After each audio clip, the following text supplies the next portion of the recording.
So we're heading down the south line now, and this goes out towards the bee sanctuary.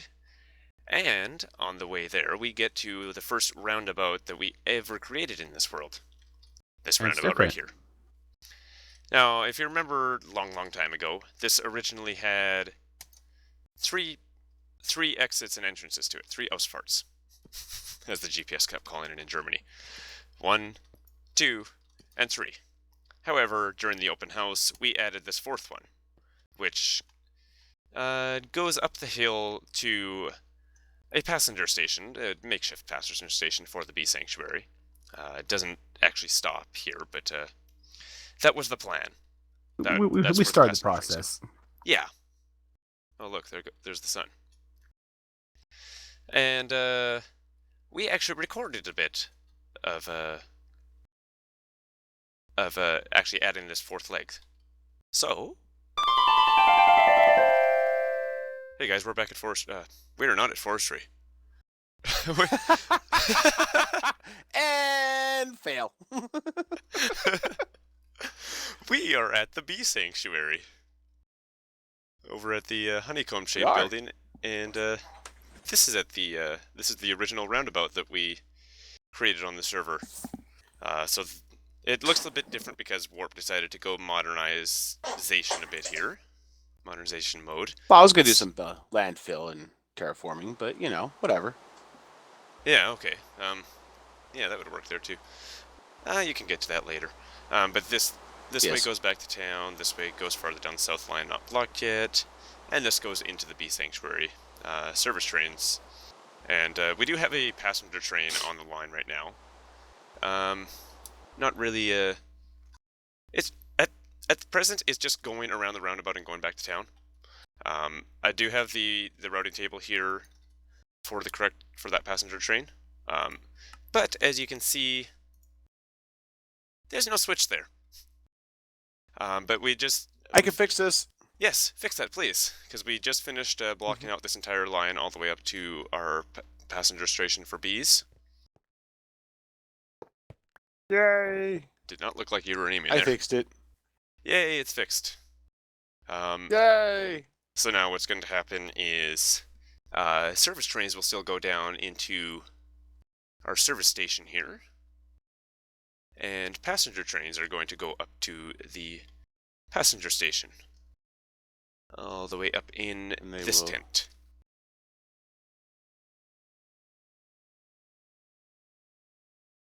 Now there's one more thing. We actually Shanghaied. We Shanghai one of the buildings. Yeah, there used to be villagers in there, and we kind of moved them over for into this building instead. Sorry, VSD. Trays up. RG said it was okay. RG said it was okay. Yes. blame your wife. So one more thing that we're gonna have to do here before this train is fully functional on this track is update this roundabout to actually use all four inputs, because currently it's only watching for here, and here, even though there's nothing there. So first things first, I'm going to go down into this hole to our new little service area and just connect the red net. And the air around me suddenly becomes suffused with strange energies. I am scared. Warped. Save me. VSD. Yeah, Oh, there's nothing I can do for you. Alright. That's all VSD's fault. There are our colors. I've made a few roundabouts now, so I kind of remember the colors. I don't need to look into my book anymore. I've already got the color set up there for the actual holding track. And you look amazed by it. And now I need to find the exit again. So that will make it so that the system now sees that there's a train here. And it knows where to output to. But it still won't actually send this on its way, because this service box here, when I made it, it's the kind of thing that I make and we put the program on it and then never touch it again. In this case, we're actually going to go in here. Service pack And update. service pack update? No, not really. Just an update to one of our settings in here. Page 4, if you're looking at this warped. Page 4.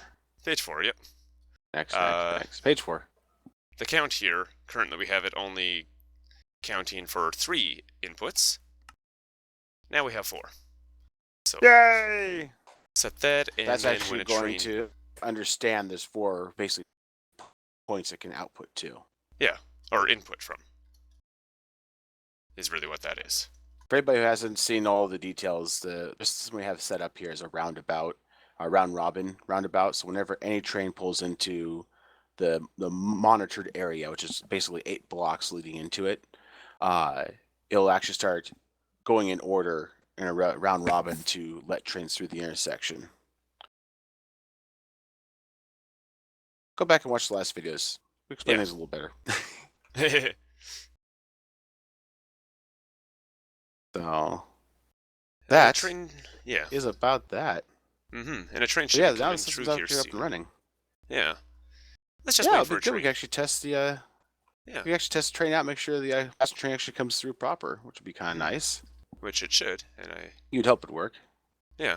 We've actually learned a lot from a lot of the videos picked up and watched, because we've actually been watching this guy right here.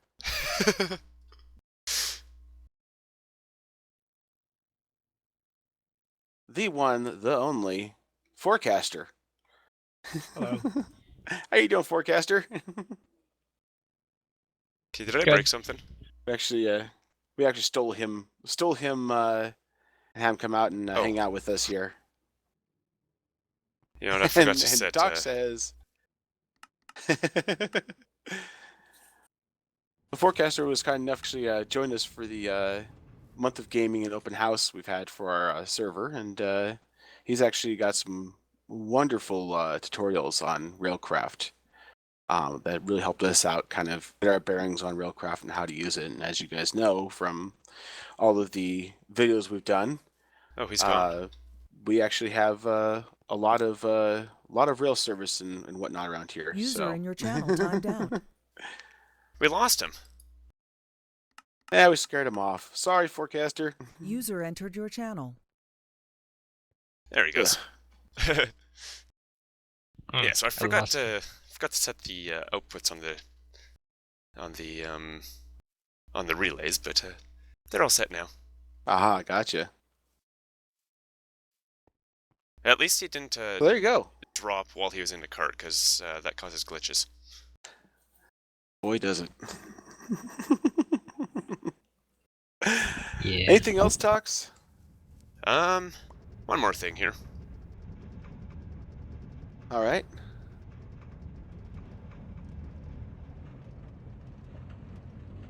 Hi!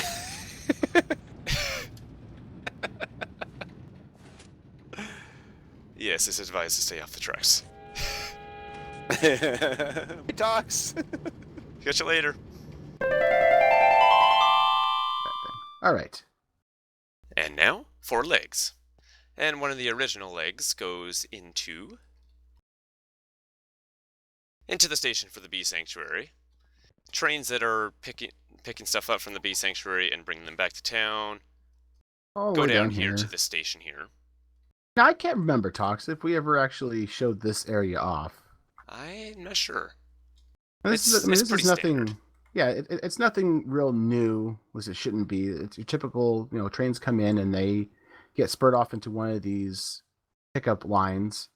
Mm-hmm. And you have, an extra line down here, a bypass line. In case something rogue gets in here. Yeah, I mean, it's your typical. We've done these steps before. I don't know if we've ever done a tutorial on per se, but it's very typical. Yeah. So this line here is where trains come to pick stuff up, like the royal jelly and whatnot. It'll load itself up and then go back to town. But there are also things that Bee Sanctuary wanted to get from town, so we set up some trains that can go down these 3 lines and drop those things off. Yes. Those trains are the beautiful thing about this. And this is something that was one of the the functions that was originally talked about way back before even the M80 server was up and running, and when me and Yankee were first cohorts and trying to get things figured out. And that's the system right here. We've got these little side trains here, and these are actually pickup trains. And what's really great about this is you see right here, they got a sand line, gunpowder, and cans. Because that's what they need. Yeah, for the bee town, they produce stuff from bees.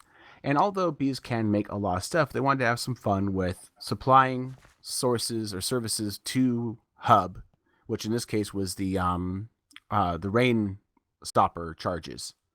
And to make things fun, they actually wanted to get the supplies back from the town. So they instead of actually producing cans themselves and whatnot here, they decided to actually make those requests. And what's really great about the system is it is completely automated. Once we got this thing up and running, I actually forgot how it all worked because we never had to touch it again, and it worked flawlessly. It was beautiful. For once in our lives. Yeah. Thank you, Dogs. Once again, I'm going to go ahead and look at the RedNet logic here real quick. And again, this is more for everybody that they want to pause. They can take a look at each page here. And this is all the different pages that we use to make this happen. And I'll try my best to explain, again, all the details of this. I actually had to come back through here once and put some signs up just so that I could remember everything, because it takes a little bit of doing. As you can see, there's a lot of pages here, a lot of data to input, 14 pages in total. So there you go. You can pause to look at that. But basically what the system does is they've got their AE system as part of their main, the main AE system here. We're going to drop down below here. We have these AE lines running down. And as you can see here, we have these sensors set up, these emitters. And you can see we actually have triggers for them. So in this case here above, we have if sand is over 4,000 in their stores, it's going to stop the sand train from going. Same thing with gunpowder and with cans. And then likewise, when they get below a certain number, as you can see down here, it'll actually send the trains off. So we get these signals monitoring their stores in the AE system. That goes through our RedNet system here. And that will actually trigger these trains to release and start heading out. So if they drop below 1,000 sand, they'll go ahead and send out the sand train. So he'll take off, and we have all the usual metering systems in place to keep trains from getting up each other's heinies. And it will keep going out, coming back in. It'll keep coming right back down here and heading right back out until they achieve that over 4,000 number. And when it does, what we have here in that logic I showed you is we've got these sensors. Now, these sensors all sense each type of train. I don't know how to do a combo, so to speak, so we just have it lined up here. And with that logic, there's just enough of a delay that it's going to do an AND comparison. So if the store of sand is over 4,000 and this train is coming across here, it's going to switch this switch and go ahead and pull it back in and dock it. So real basic, real simple. And like I said, it works perfectly. This right here is what we really try to achieve when we talk about the whole idea of our server being a logistics server and kind of figuring things out. This is what happens when you don't have ender chests and things like that. You get to kind of work out this kind of logic, and I absolutely love it. This right here is just the pinnacle of what we try to succeed with. So now we've got a system that automatically pulls supplies from Hub, produces products, and then sends those products back to Hub for use. So there you go. There we go. I really, truly, I this is probably the pinnacle. I mean, it is the thing that made me most happy when we pulled this off. And this, by the way, is just a normal round robin, except before it sends a signal to the holding track specifically, it also checks if the train is actually needed to pick things up. Yes, yeah. Because at town, if this train goes into the parkade, it's gonna get some gunpowder. Town does not give a. I don't know if you had a beep sound, so I decided to censor myself there.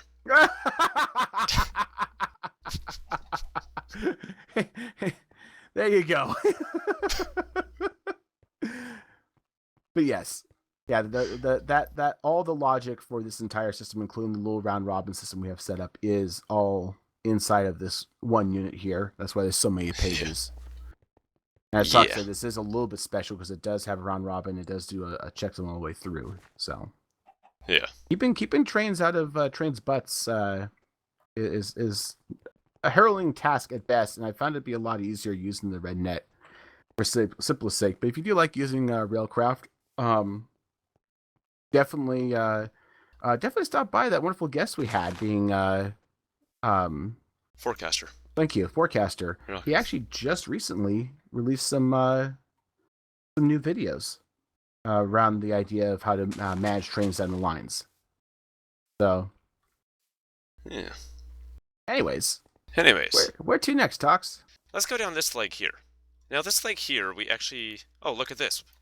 There isn't even a routing switch motor on that to take any trains down there. So there's obviously no trains going down there.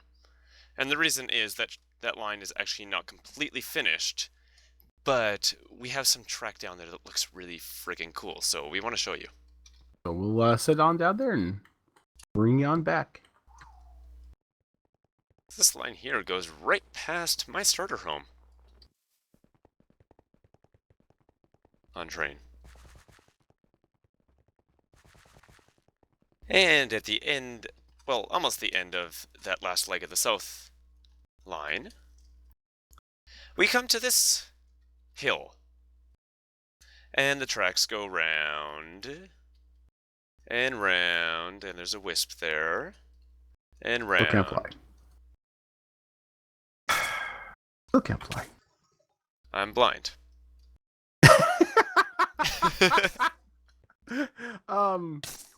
Yeah, there's a wisp problem here. Yeah, there is. Like, oh wow, yeah, that blinded me. You a little sappy bastard. You know what? Go away. I don't like you. I'm blind again. I think I missed. You screwed up our recording. Damn it! Shoo fly. Don't bother me. Oh god. This actually took a little time to put in, believe it or not. Yeah. Well, it's yeah, it was quite tricky going around and trying to figure out which block section is going which way.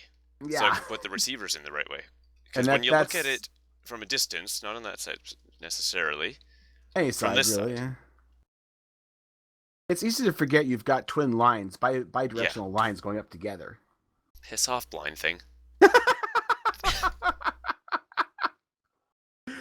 yeah, so we had to wrap these up, and we wanted to somewhat preserve the little... This is actually a natural mound that we found right in front of here. We'll show that in a minute, but yeah, it took a little time, and yeah, I came through here and dredged out and kind of put all the lines in and talked to him soon. It's like, well, how are you gonna block it? It's like, oh yeah, Yeah, most of them I was able to hide in the mountain, although a couple of them I had to hang off the edge, like this one. Yeah, actually, I think that's the only one I had to. That's kind of the way things are. You probably could have squished down under the other ones. Oh, that one. They would stack on top of each other. But anyways. I guess, yeah. I'd rather not, though.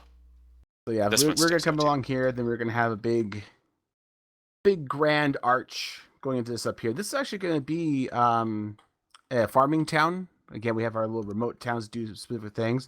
Now, this was first picked out by Snow Wolf, one of our older joinees who's been on hiatus for a while.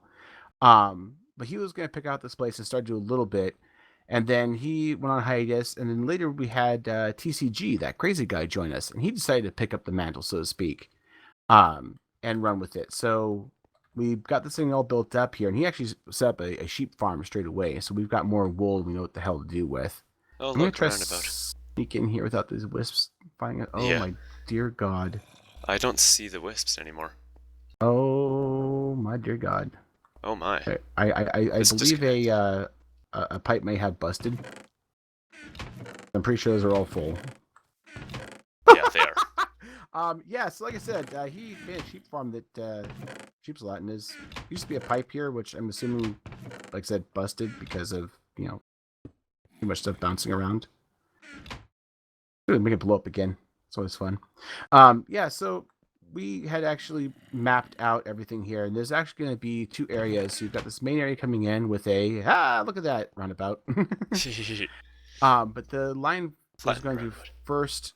This line right here is going to go out to a passenger pickup and drop off, which we'll show in a second. And then the second area right here was going to be the typical come here and pick up and drop off type service area.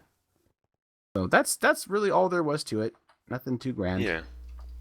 We just thought we wanted to see trains going around that mountain, but we never got that far. It just didn't quite happen. Yeah. For the record, there was a really nasty wisp issue here earlier. Yeah. It seems to have disappeared. Here's a little clip for you. Yep. 614, and I came out at 400 by 600. All 200 blocks. Holy fuck! Wow! Holy sweet Moses!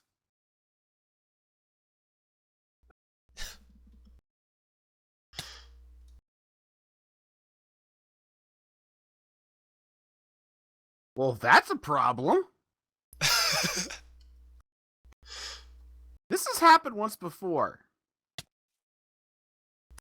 The SD! I don't know how this is your fault, but by God, this is your fault. I wonder if this is because it's loaded. Oh, jeez. Oh, wow. What just lit what on fire?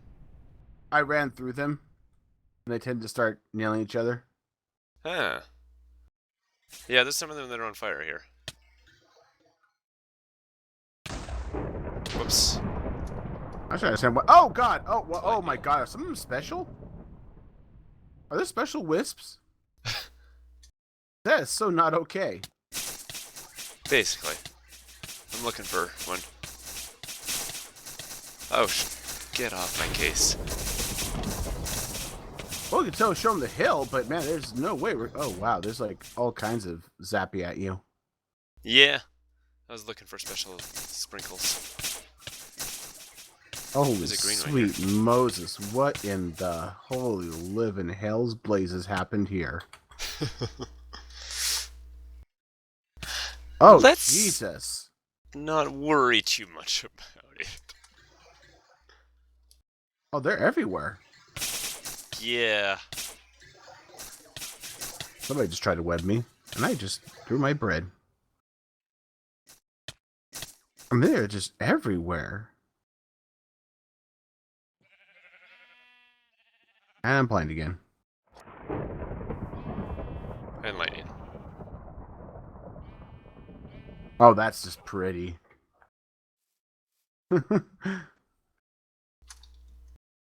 There's a gravestone here that says TCG was slain by a wisp. That's not exactly surprising, Tox. Yeah. So it's been here a while. Well, I know there's a spawner of these guys around here. There it is. I wouldn't think they'd be that quite. I think there's a couple of them. That one's not even there. I just want to get a screenshot of me blinded because they look really cool when I'm blinded.